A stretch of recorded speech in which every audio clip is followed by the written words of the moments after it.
Hello and welcome back to another Gloo tutorial. So let's go ahead and look at the native dynamic tag kit, which includes plugin dynamics tags, content dynamic tag, user tags, current URL tags, WP Nonce tag, and the user role tag. So let's jump into our template and let's go and have a look.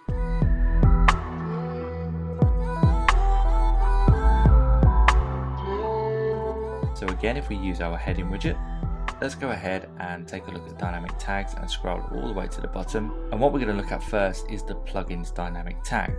Now what this tag allows us to do is fetch information about the currently installed plugins on this website.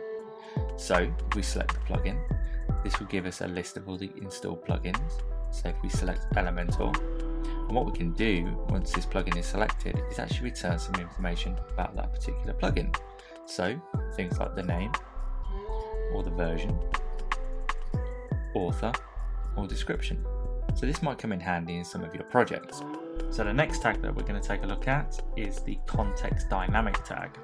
What this allows us to do is fetch information about either current term, related terms, current post, current user, current author, queried user, and queried post author. So if we select current user, this returns back the name of the username. And of course, we can select the user field, so we can select information such as nickname, email, username, related post, and meta field. Now these options come in real handy again when working in conjunction with other extensions from Gloo.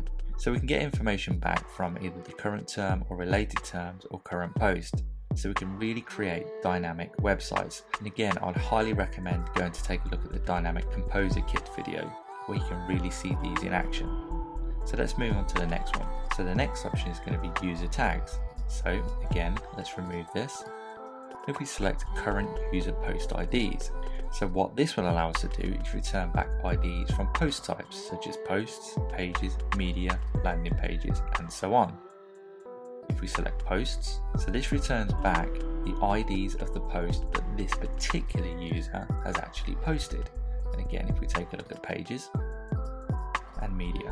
So again, this is a really handy tool if you're doing any sort of dynamic visibility and you want to query these IDs. So if you wanted to include or exclude any of this information based on the ID or the current user. So let's go ahead and look at the next option, which is current URL tags. So again, if we remove this and take a look at this option, which is the current page URL. And of course, as you'd expect, this returns back the URL of the current page that we're looking at. So again, if you place this on any page, this widget would dynamically change per page that you look at. And of course, by clicking on this, you can either place some text before, after, or even a fallback if this widget failed to display any information.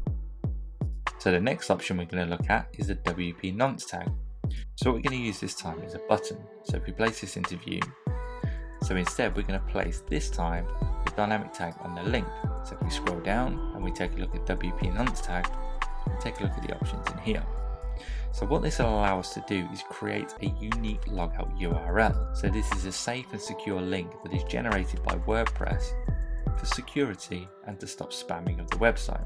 So let's go ahead and take a look at what this URL actually looks like. So if we take our heading widget, and if we replace this with the WP Nonce tag, and if we just simply toggle logout URL on, and as you can see, it generates this URL.